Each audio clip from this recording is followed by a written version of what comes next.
राधे राधे गुरुजी। जी, राधे जय राधे। श्रीमन्नारायण गुरुजी। जय श्रीमन्नारायण। गुरुजी, हम शामली उत्तर प्रदेश से आए हैं और पिछले आपसे मिलने के लिए ही आए हैं। हम लोग 3 दिन के लिए आए हैं। मैं तो चाहती थी कि हम आपको दूर से देखें, लेकिन भगवान की कृपा हुई कि हमने आपको लाइव देखा। मैं आपको बार बार प्रणाम करती हूँ गुरुजी और कहती हूँ कि आप बस हमारे ऊपर आशीर्वाद बनाए रखना। वैसे भगवान की बहुत कृपा है हमारे ऊपर। और मेरे हस्बैंड का कोई क्वेश्चन है, वो आपसे करना चाहते हैं। करिए। राधे राधे गुरुजी। राधे राधे। गुरुजी, हम आपकी जो कथा है डेली सुनते हैं। एक परिवार में मेरे माता पिता हैं, वो भी डेली आपकी कथा का श्रवण करते हैं और हम आपकी कथा सुन करके बहुत अच्छा लगता है। और साथ में बीच बीच में जो आप पारिवारिक ज्ञान जो देते हैं उससे मैं बहुत ज़्यादा प्रभावित हुआ, वो हमें बहुत अच्छा लगता है। और गुरुजी, मेरा एक प्रश्न है, हालांकि मैंने बहुत 2-3 विद्वानों से भी किया था, उन्होंने अपने अपने तर्क इस पे दिए हैं, बस आपके श्रीमुख से मैं सुनना चाहता हूँ। कहते हैं कि हम सब एक भगवान की कठपुतली हैं, जैसे वो नचाते हैं हम नाचते चले जाते हैं। तो जो हम कर्म करते हैं, चाहे वो अच्छे कर्म कर रहे हो या बुरे कर्म करते हैं, उसमें भी भगवान की इच्छा होगी जिससे हम वो कर्म कर रहे हैं। तो जब हम कोई बुरा कर्म करते हैं तो उसका दंड हमें क्यों मिलता है सर? मेरा ये प्रश्न है सर। बहुत सुंदर प्रश्न है इनका, बड़ा गहरा है, बड़ा अच्छा सवाल है। बहुत कम लोग प्रश्न करते हैं ऐसा, आपने प्रश्न किया है, उत्तर दे रहे हैं। सारे काम भगवान करते हैं। कहते हैं ईश्वर की मर्जी के बिना पत्ता भी नहीं हिलता।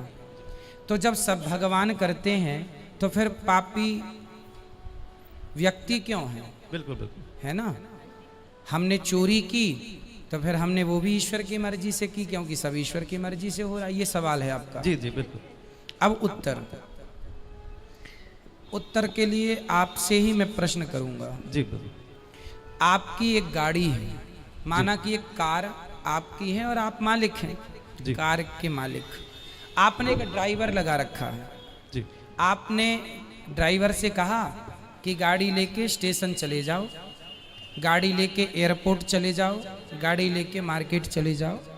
तो आप जो कहते हैं आपका ड्राइवर वहीं ले जाएगा गाड़ी। जी। गाड़ी आपकी मर्जी से चलती है, चलाता तो ड्राइवर है पर मर्जी आपकी है। सही है? जी बिल्कुल। आपने गाड़ी एयरपोर्ट के लिए रवाना की, जा बेटा मेरे गेस्ट आ रहे हैं, जाओ एयरपोर्ट से लेके आओ। ड्राइवर गाड़ी लेके चला, आपकी मर्जी से जा रहा है। जी जी। पर रास्ते में वो गाड़ी को किसी डिवाइडर से ठोक देता है, तो गाड़ी का एक्सीडेंट हो गया, गाड़ी का नुकसान हो गया, गाड़ी क्षतिग्रस्त हो गई। तो क्या ये आपकी मर्जी थी? जी नहीं।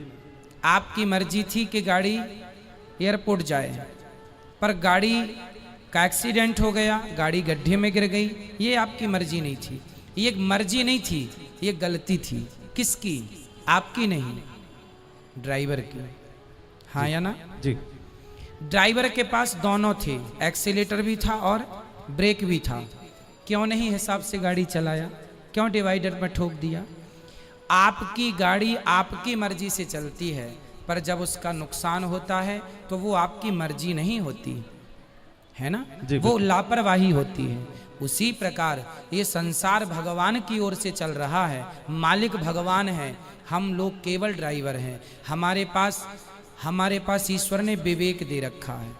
आपको पता है कि आपको गुलाब की सैया पर तो सोना है। आप कहीं गुलाब होंगे तो आप जाके उस गुलाब के ऊपर बैठ भी सकते हैं, खड़े भी, पर कांटों का ढेर होगा तो आप नहीं खड़े होंगे। आपको पता है कि ये गुलाब है, ये कांटा है, आपको समझ है कि ये सही है, ये गलत है।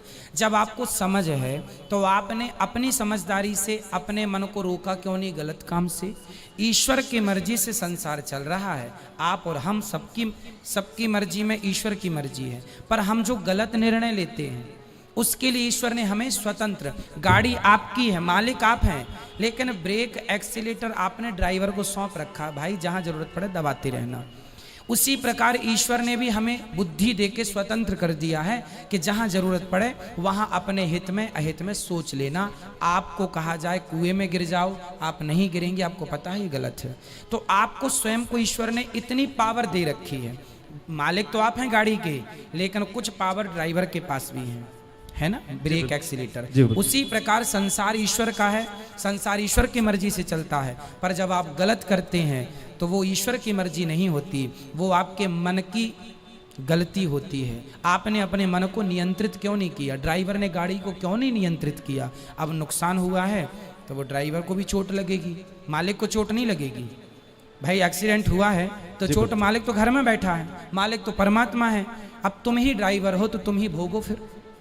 तो अपने अपने किए का दंड, ईश्वर की मर्जी से संसार चलता है, पर उन्होंने हमें सही गलत की सोच दे रखी है। सही गलत क्या है वो पहचान दे रखी है। अब आप गलत करें तो इसमें दोषी ईश्वर कैसे हो सकता है? जी गुरुजी, लेकिन मेरा एक थोड़ा सा डाउट है गुरुजी। जी हमने रामायण सीरियल देखा है टीवी में, ठीक है। उसमें ये दिखाया गया था कि जब राम जी लंका को जीत लेते हैं और माता सीता जी जब अग्नि परीक्षा देती हैं, उसके बाद में राजा दशरथ जी आसमान में प्रकट होते हैं। बिल्कुल। और वो राम जी को बोलते हैं कि मुझे तुम पर बहुत गर्व है, मैं तुमसे बहुत खुश हूँ।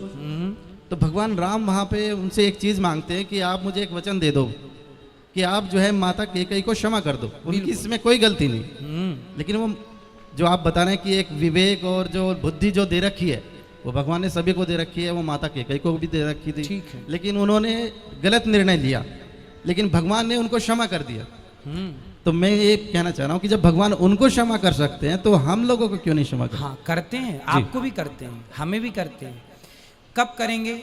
जब शरण में कैकेयी माँ चित्रकूट जब आई थी ना, तो उन्होंने क्षमा मांग ली थी राम जी से, आत्मसमर्पण कर दिया था, बेटा अपराध हो गया, राम यदि तुमने मुझे माफ कर दिया तो वचन दो कि अगली बार तुम मेरे पुत्र बन के आओगे। वही कैकेयी माता देवकी बनी और फिर उनके गर्भ से श्री कृष्ण प्रकट हुए।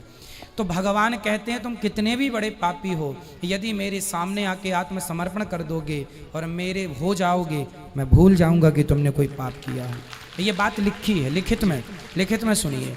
सन्मुख होहि जीव मोहि जबहि जन, सन्मुख होई मतलब जब मेरे सन्मुख आ जाएगा, समर्पण कर देगा, तो जन्म कोटि करोड़ों जन्मों के पाप मैं भूल जाऊंगा।